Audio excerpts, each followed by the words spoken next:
SM news के सभी दर्शकों को मेरा जय भीम, नमस्कार, आदाब, सत श्री अकाल।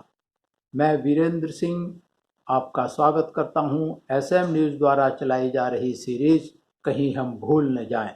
कहीं हम भूल न जाएं उन महापुरुषों को, उन स्वतंत्रता सेनानियों को, उन संतों, गुरुओं, महापुरुषों को जिन्होंने देश के लिए, समाज के लिए, मानवता के लिए अपने आप को समर्पित किया। आज हम बात करेंगे इसी कड़ी में डॉक्टर मुख्तार अहमद अंसारी।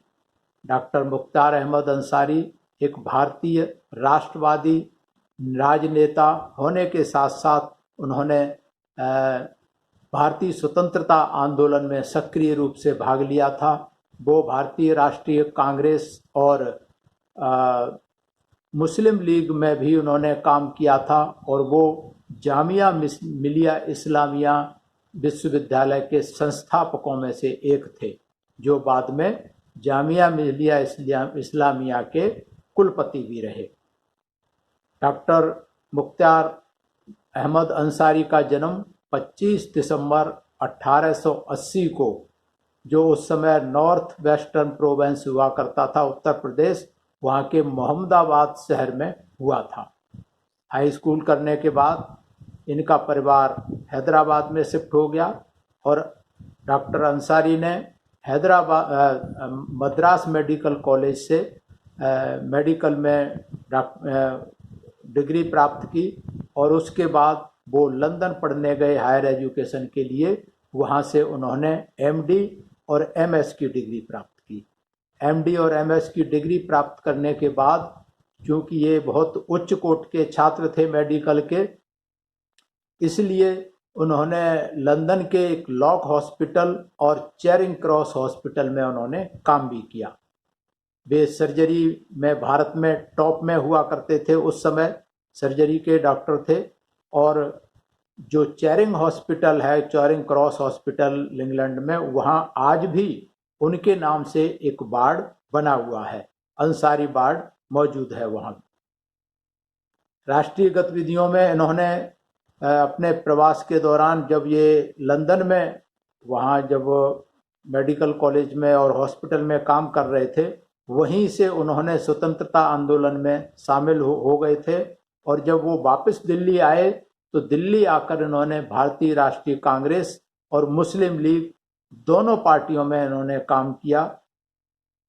1916 में लखनऊ संधि की बातचीत में उन्होंने बहुत महत्वपूर्ण भूमिका निभाई थी और 1918 से लेकर 1920 तक वो मुस्लिम लीग के अध्यक्ष रहे, अध्यक्ष के रूप में काम किया।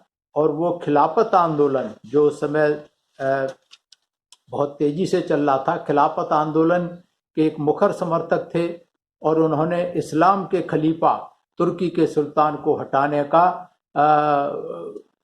जो मुस्तफ़ा कमाल के निर्णय का खिलाफ जो है मुद्दे पर, उन्होंने सरकारी खिलाफत आंदोलन, लीग और कांग्रेस को एक साथ उन्होंने विरोध में लाए और ब्रिटिश साम्राज्य ने जो तुर्की को आज़ादी की मान्यता का विरोध करने के लिए उन्होंने काम किया था।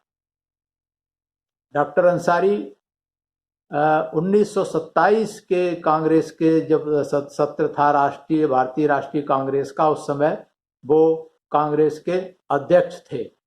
1920 के दशक में लीग के भीतर अंदरूनी कलह, लड़ाई हो गई राजनीतिक विभाजन के बाद, और बाद में मोहम्मद अली जिन्ना से, जो मुस्लिम अलगाववाद की बात करते थे, डॉक्टर मुख्तार अहमद अंसारी उससे सहमत नहीं थे, क्योंकि जिन्ना का मत था कि जो मुस्लिम है वो ही जो है उसका कर सकते हैं, जो मुस्लिम लीग है वो ही मुस्लिमों का प्रतिनिधित्व कर सकती है, सच्चा प्रतिनिधित्व वही कर सकती है। इसलिए मुस्लिम लीग से अलग हो गए और बाद में कांग्रेस, मिस्टर गांधी के साथ में इन्होंने काम किया और उसके बाद इन्होंने जामिया मिलिया इस्लामिया की जो फाउंडेशन समिति थी उसके संस्थापकों में से एक रहे।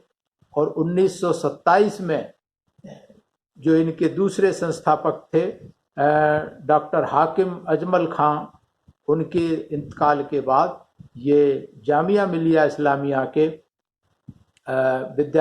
विश्वविद्यालय के कुलपति के रूप में भी इन्होंने काम किया था। डॉक्टर अंसारी की पत्नी बहुत ही धार्मिक महिला थी, जिन्होंने उनके साथ दिल्ली में मिलकर मुस्लिम महिलाओं के उत्थान के लिए काफ़ी काम किया था।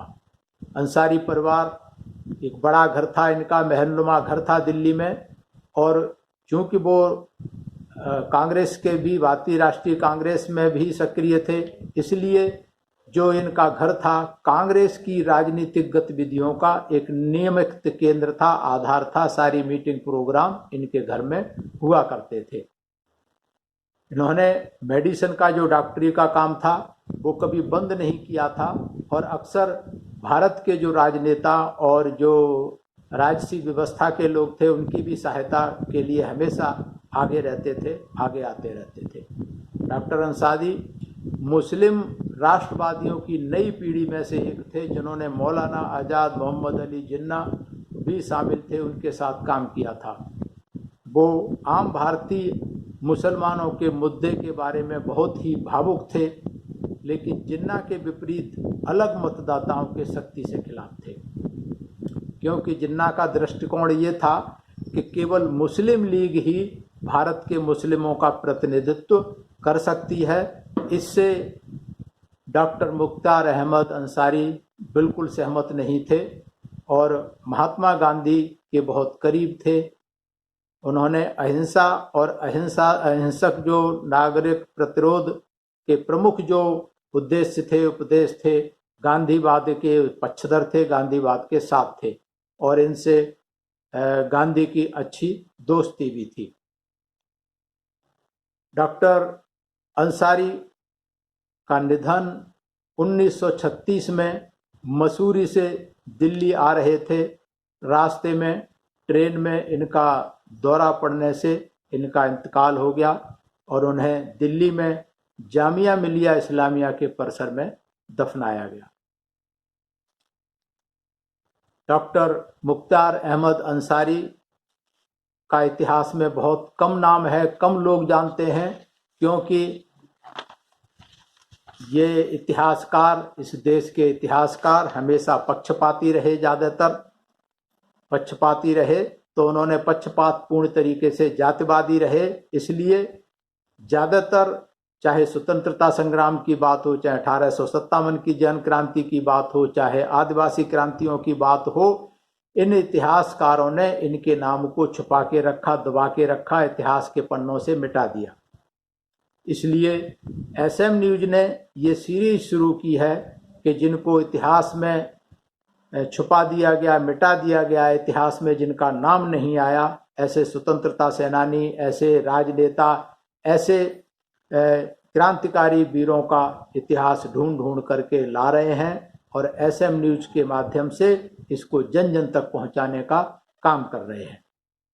इसलिए मेरी सभी दर्शकों से अपील है कि डॉक्टर मुख्तार अहमद अंसारी जी के इतिहास को जन जन तक पहुंचाएं, और जो ये सीरीज चल रही है, अगर आपके संज्ञान में कहीं भी इस तरीके का कोई महापुरुष, कोई संत, कोई वीर, कोई स्वतंत्रता सेनानी, कोई बलिदानी आपके संज्ञान में कहीं है, तो उसका जो है बायोडाटा डिटेल एसएम न्यूज़ को भेजें, उसको जन जन तक पहुंचाने का काम करेंगे। एसएम न्यूज़ जो ये कार्यक्रम चला रहा है, ये मिशन पे बैक टू सोसाइटी के आधार पर चला रहा है।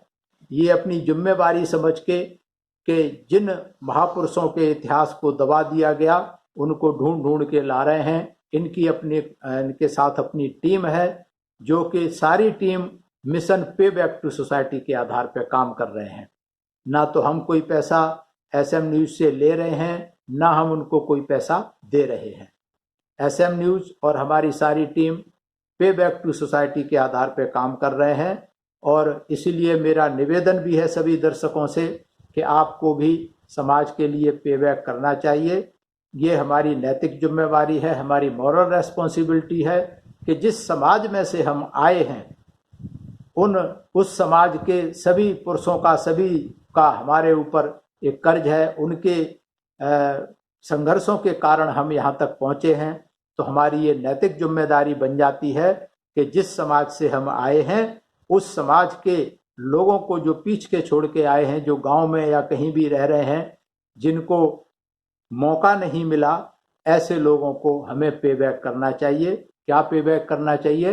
Time, talent and treasury. खासकर जो बुद्धिजीवी लोग हैं उनके पास टाइम है, जो नौकरी वाले हैं उनके पास टाइम है, समाज को टाइम दें, हम उनके बीच में जाएं और टैलेंट दें अपना, उनको समझाएं। जो आजकल मौजूदा राजनीतिक और सांस्कृतिक और सामाजिक परिस्थितियां चल रही हैं, किस तरीके से बदलाव हो रहे हैं खतरनाक तरीके से, उनके बारे में बताएं और समझाएं। और तीसरा है ट्रेजरी। ट्रेजरी मतलब उनकी आर्थिक मदद भी करें जहां जिसको जरूरत है। कोई बच्चा पढ़ने में अच्छा है, आर्थिक अभाव के कारण पढ़ नहीं पा रहा, उसको आप जो है पढ़ाने में मदद कर सकते हैं। किसी के जो है कपड़ों में और स्टेशनरी में या जिस तरीके से भी मदद करना चाहें आप मदद कर सकते हैं। और अगर आप चाहें तो एसएम न्यूज का भी आर्थिक सहयोग कर सकते हैं, क्योंकि एसएम न्यूज जो ये काम कर रहा है ये अपनी जिम्मेवारी समझ के पे बैक टू सोसाइटी के आधार पर काम कर रहा है। लेकिन इनके ऑफिस में कई लोग काम करने वाले हैं जिनको तनख्वाह देनी पड़ती है, घर चलाना है। तो इसलिए जो साथी एसएम न्यूज का सहयोग करना चाहते हैं वो एसएम न्यूज का भी सहयोग, आर्थिक सहयोग कर सकते हैं। मैं धन्यवाद करता हूं एसएम न्यूज का, और मैं नमन करता हूं डॉक्टर मुख्तार अहमद अंसारी को, जिन्होंने इतनी उच्च कोटि की शिक्षा प्राप्त करके लंदन से वापस आए देश की खातिर, समाज की खातिर। मैं धन्यवाद करता हूं एसएम न्यूज के सभी दर्शकों को, और सभी को मेरा नमस्कार, सभी को मेरा जय भीम, सभी को मेरा प्रणाम, सभी को मेरा खुदा हाफिज। अगर आपने अभी तक हमारा चैनल सब्सक्राइब नहीं किया है तो सब्सक्राइब करें और घंटी का बटन बिल्कुल भी दबाना ना भूलें, ताकि सभी लेटेस्ट खबरें पहुंच सकें आप पे सबसे पहले।